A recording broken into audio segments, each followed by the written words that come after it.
The Messenger of Allah, Nabi Muhammad alayhi salatu wasalam, informed us of the release of Dajjal into the world during his lifetime. During his lifetime.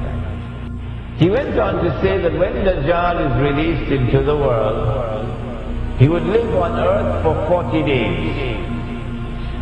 One day like a year, one day like a month, one day like a week, and the rest of his days like your days. The analysis conducted in this book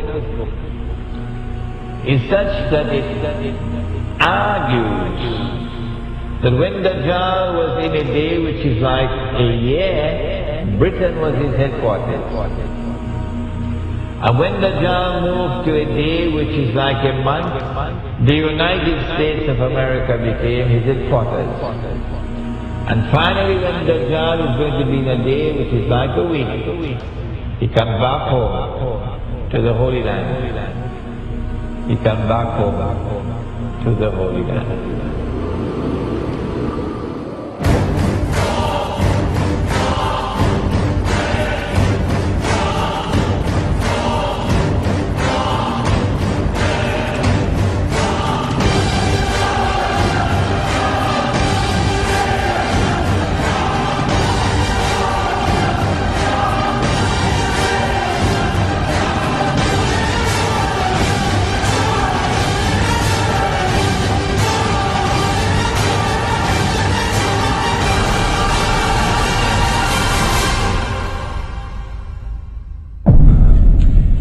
I've been saying to my audiences, if the Holy Land was liberated by a British army in November 1917, and that was just a chance military event, it happened by chance. If British rule over the Holy Land from 1918 to 1948 was just by chance, if the return of the Israelite people to the Holy Land 2,000 years after they had been expelled, and 2,000 years after they had been prohibited to return and they're back, to reclaim it as their own, if this is also by chance, if the birth of a state of Israel in 1948 in the Holy Land is also by chance, and if the growth of Israel to such a state of power that Israel appears to me, and of course only God doesn't make mistakes, Bishop, appears to me to be poised to take over from the United States very soon as the ruling state in the world.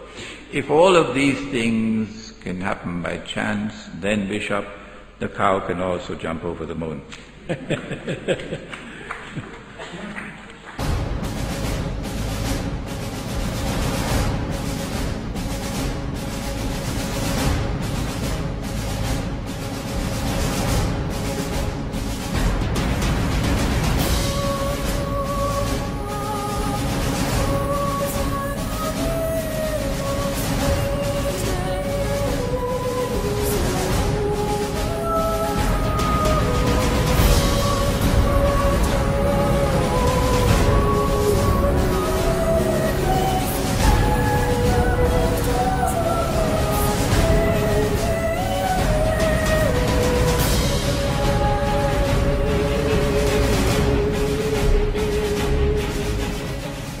Not only has there been this curious relationship between Britain and the United States, Britain and the Holy Land and Israel, which you cannot explain with normal tools of political analysis, but also with the United States and Israel. Which political scientist there is in the world today who can offer a rational explanation for the curious relationship that exists between the United States and Israel? And modern Western civilization has armed Israel. Transfer of technology, transfer of military technology, massive economic aid, massive financial aid, to the extent that Israel is now a superpower. And to the extent that Israel is now poised to take over from the United States as the ruling state in the world.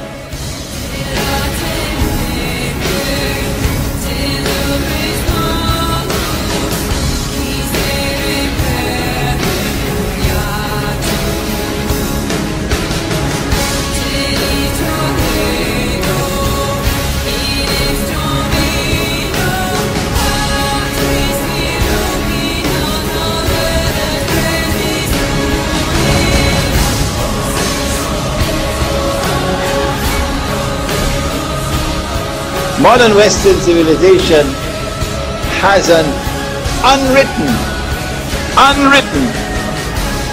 conception of the end of history, which is connected with the Holy Land.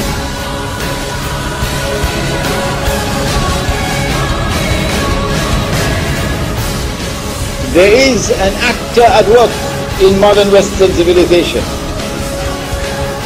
which is constantly using modern Western civilization to achieve his objective. There is an actor at work in modern Western civilization. There is an actor at work.